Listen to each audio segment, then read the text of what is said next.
Hey guys, wanted to show you the Breville dual boiler, how it works, how to use it, what I like about it. Had one for several years now, just got a new one. You do want to get dual boiler, you're going to need a knock box to put the pucks in, and then get yourself a good grinder. The Breville one's really good. I got this barista Sete 270 and I really like it.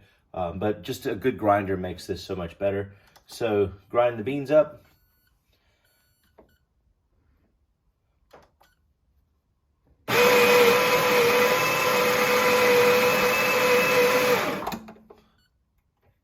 Should look pretty good, not a lot of clumps in it.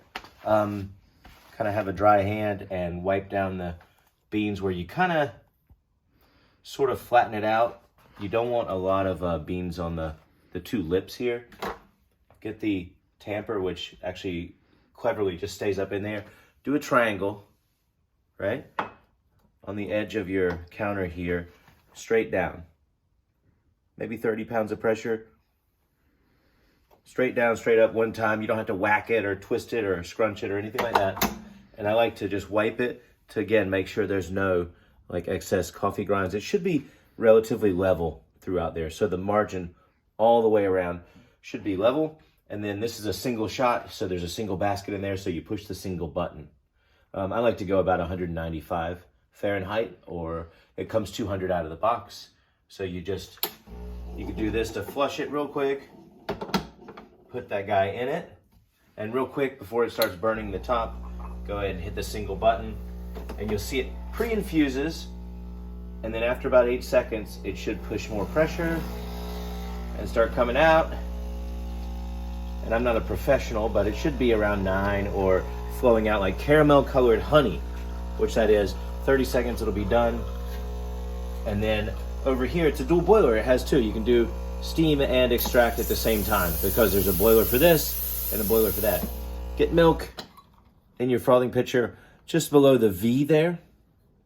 I used 2%. You can use whole milk. I just gain a lot of weight if I do that, but it'll make better latte art. A lot of people think it tastes better. You can also use other milk like oat milk, which is easier to do latte than, say, almond milk because it has a little bit more fat in it. So pretty good steaming wand. This activates it.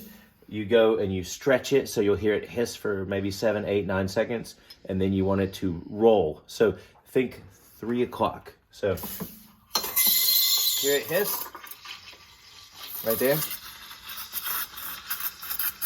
If you want it to hiss less, move the cup up. If you want it to hiss more, move the cup down.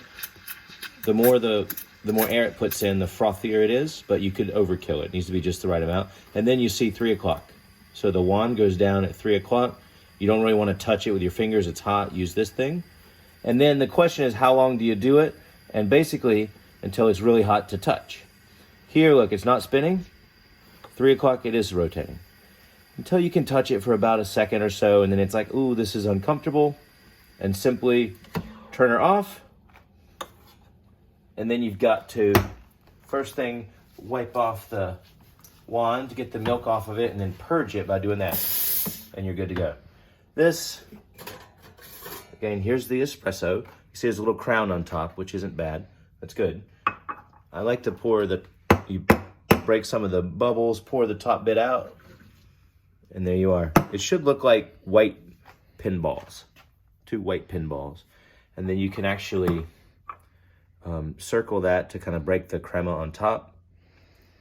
And lean it so you hold it like a cup of soup and hold this like that. And I'm no pro at this, so there's people who are going to criticize. I'm not great at this, but you kind of just glide it and then kind of swoop it across. Not my best work, but I'm sure it'll taste great. And then what you do is with this, your puck should come out in one whack, like kind of like that, and then wipe this stuff off. Flush that just a little bit and you see the brown come out, the coffee grinds, and you're good to go. The other thing I would say is if it comes out way too fast, tighten the grinder up. If it comes out way too slow, loosen the grinder. And if it's still just really not good, probably your beans aren't that fresh or they're not that good. But give it a shot, trial and error, and enjoy your coffee.